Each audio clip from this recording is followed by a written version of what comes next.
اللہ کے نبی صلی اللہ علیہ وسلم نے مسلمانوں کو بلایا اور ایک لشکر کی تیاری کی، جس لشکر کو جیش اسرا کہا جاتا ہے، یعنی غریبی کا لشکر تیار کیا گیا جنگ تبوک کی لڑائی کے لیے۔ حضرت عثمان غنی موجود تھے اس لشکر کے اندر۔ اللہ کے نبی نے اعلان فرمایا، کون ہے جو اس غربت میں، مفلسی میں، تنگ دستی میں، پریشانی کے عالم میں جنگ کے لیے اپنا مال پیش کرے؟ میرے بھائیوں کتابوں میں لکھا ہے کہ حضرت عثمان غنی کھڑے ہوئے تھے اور آپ نے اعلان فرمایا تھا کہ میں 100 اونٹ مع ساز و سامان کے جیش اسرا کے لیے، جنگ تبوک کی لڑائی کے لیے میں دینے کے لیے تیار ہوں۔ پھر نبی نے جوش دلایا تھا، کون ہے جو جنگ تبوک کی لڑائی کے لیے اپنا مال پیش کرے؟ بہت بڑا جم غفیر تھا، لیکن عثمان غنی نے پھر اعلان کیا کہ 200 اونٹ مع ساز و سامان کو میں پیش کروں گا۔ پھر سرکار نے جوش دلایا جیش اسرا کی تیاری کے لیے۔ حضرات کو حضرت عثمان غنی نے پھر 300 اونٹ کا اعلان کیا۔ ذرا اونٹوں کی قیمت تو لگا کے دیکھو، اور وہ عرب کے اونٹ تھے،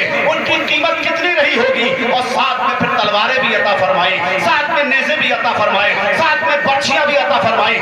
یہی پر بس نہیں، حضرت عثمان غنی، لوگ کہتے ہیں ہم نے دیکھا عثمان غنی 1000 دینار، 1000 سونے کے سکے اپنے ہاتھوں میں لائے تھے اور مصطفیٰ کی جھولی میں ڈال دیا تھا۔ یا رسول اللہ یہ بھی لیجئے۔ تو حضرت عثمان غنی کے ان سونے کے سکوں کو میرے آقا صلی اللہ علیہ وسلم پلٹ پلٹ کے دیکھتے جاتے تھے اور فرماتے تھے، اے اللہ میں عثمان سے راضی ہو گیا، تو بھی عثمان سے راضی۔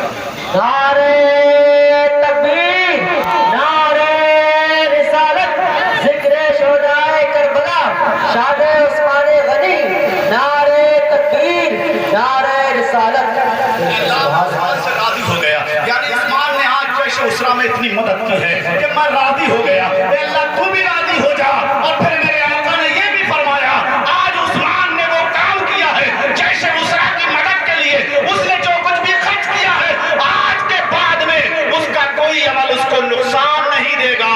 مطلب یہ ہے کہ آج اس نے ایسا عمل کر دیا ہے، نیک کام کر دیا ہے، اتنا بڑا کام کیا ہے، اب عثمان سے کوئی خطا بھی ہو جاتی ہے تو وہ خطا، یہ عمل اس کی خطا کے لیے کفارہ بن جائے گا، یعنی وہ غلطی عثمان کو نقصان نہیں دے گی۔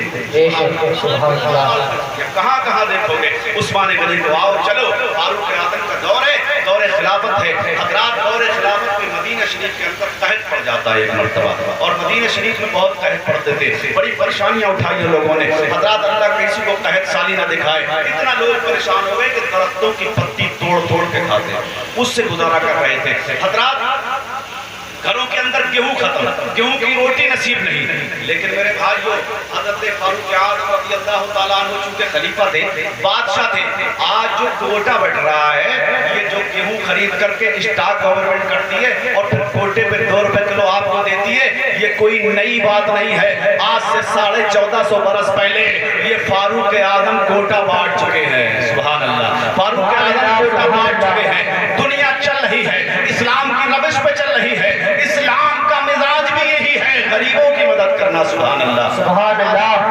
فاروق اعظم کیونکہ بادشاہ ہے، خلیفہ، تو آپ کو فکر ہوئی جنتا کی رعایا کی کہ لوگ گیہوں کی روٹی نصیب نہیں ہو رہی ہے، لوگ پریشان ہیں، قحط سالی کا زمانہ ہے، تو آپ نے فرمایا میں بھی نہیں کھاؤں گا گیہوں کی روٹی۔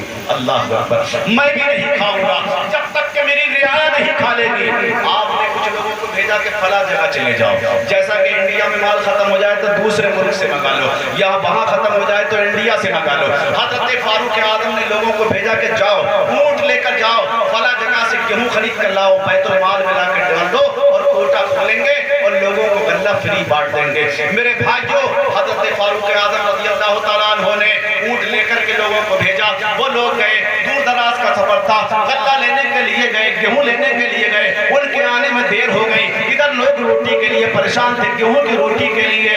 اسی درمیان حضرت عثمان غنی کے مکان پر اونٹوں کے، حضرات اونٹوں پر گیہوں کی بوری لدی ہوئی آ گئی سبحان اللہ۔ لینے کے لیے، اور عثمان غنی کے دربار میں جو ہے بہت سارے اونٹ آئے، ان پر گیہوں کی بوری لدی ہوئی تھی۔ سبحان اللہ۔ فاروق اعظم کو جب یہ پتا چلا کہ عثمان غنی رضی اللہ تعالیٰ عنہ کے پاس میں تو اب تو گیہوں کا جو ہے اسٹاک آ گیا ہے، گیہوں کا ذخیرہ آ گیا ہے، تو فاروق اعظم نے سوچا اب تو ٹینشن کرنے کی ضرورت ہی نہیں ہے، عثمان تو عثمان ہے، وہ تو انہیں اشارہ کرنے کی دیر ہے، اللہ کے راستے میں یوں خرچ کرتے ہیں، آؤ کون ہے حاجت مند، میں اسے اللہ کے